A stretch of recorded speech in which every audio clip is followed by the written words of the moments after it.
BNP সরকারের পতনের পরে জামাত এনসিপি ক্ষমতায় এসে দেশ চালাইতে পারবে? সেই সক্ষমতা আছে?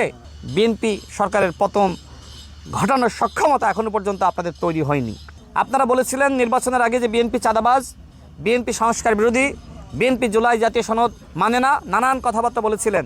তারপরেও বিএনপির ওই সময়কার অবস্থান এবং নির্বাচনের আগের অবস্থান, নির্বাচনের পরের অবস্থান একদম একই রকম, কোনো পার্থক্য নাই। সুতরাং ইনশাল্লাহ বিএনপি সরকারের উপর আস্থা এবং বিশ্বাস রাখুন। আমাদের মাননীয় প্রধানমন্ত্রী যে আন্তরিকতা, বিনয় এবং মূল্যবোধের রাজনীতি বাংলাদেশে সূচনা করেছেন, ইনশাল্লাহ তার নেতৃত্বে এদেশে যে অপরাজনীতি ছিল, এদেশে যে অপসংস্কৃতি ছিল, ইনশাল্লাহ এর সমস্ত কিছু আমরা সংস্কার করতে পারবো, আমরা পরিবর্তন করতে পারবো। জনগণের সহযোগিতা ছাড়া কিন্তু পরিবর্তন করা যায় না। বিশেষ করে বিরোধী দলে যারা রয়েছে তারা যদি মনে করে সরকারকে সহযোগিতা করবে না, তাহলে ঠিক আছে, সরকার ব্যর্থ হবে, কিন্তু আপনারা কি সফল হবেন? বিএনপি সরকারের পতনের পরে জামাত এনসিপি ক্ষমতায় এসে দেশ চালাইতে পারবে? সেই সক্ষমতা আছে? আমরা দেখি নাই জামাতের এমপিদের পারফরমেন্স, সংসদে তাদের যে পারফরমেন্স। জনগণ ইতিমধ্যে বলা শুরু করেছে যে জামাত ইসলামের উচিত হবে আরও 10 বছর বিরোধী দলে থেকে আগে আসলে রাষ্ট্র ব্যবস্থা বোঝা। তাদের এমপিরা এখনও পর্যন্ত রাষ্ট্র ব্যবস্থা বোঝে না। সুতরাং জামাতের হাতে দেশ নিরাপদ নয়, বিএনপি সরকারের হাতে দেশ নিরাপদ।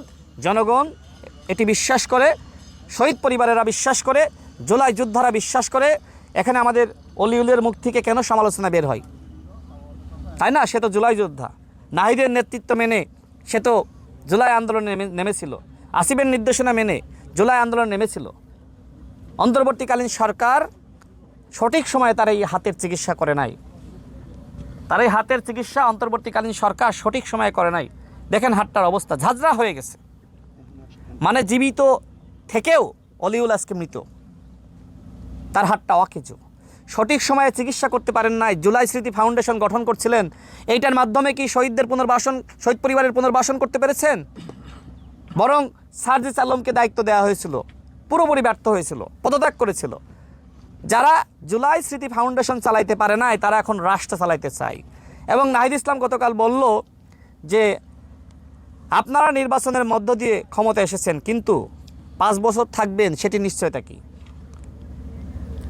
আমি এতটুকু বলতে চাই, জনগণই বিএনপির ক্ষমতায় আসার নিশ্চয়তা, ক্ষমতায় থাকার নিশ্চয়তা। জামাত ইসলাম এনসিপির কোনো ষড়যন্ত্র, ইনশাল্লাহ সেটিকে আমরা মোকাবেলা করতে সক্ষম হব। আমাদের সাথে জুলাই শহীদ পরিবার আছে, আমাদের সাথে এদেশের জনগণ আছে। সুতরাং এই চক্রান্ত ষড়যন্ত্র করে বিএনপি সরকারের পতন ঘটানোর সক্ষমতা এখনো পর্যন্ত আপনাদের তৈরি হয়নি।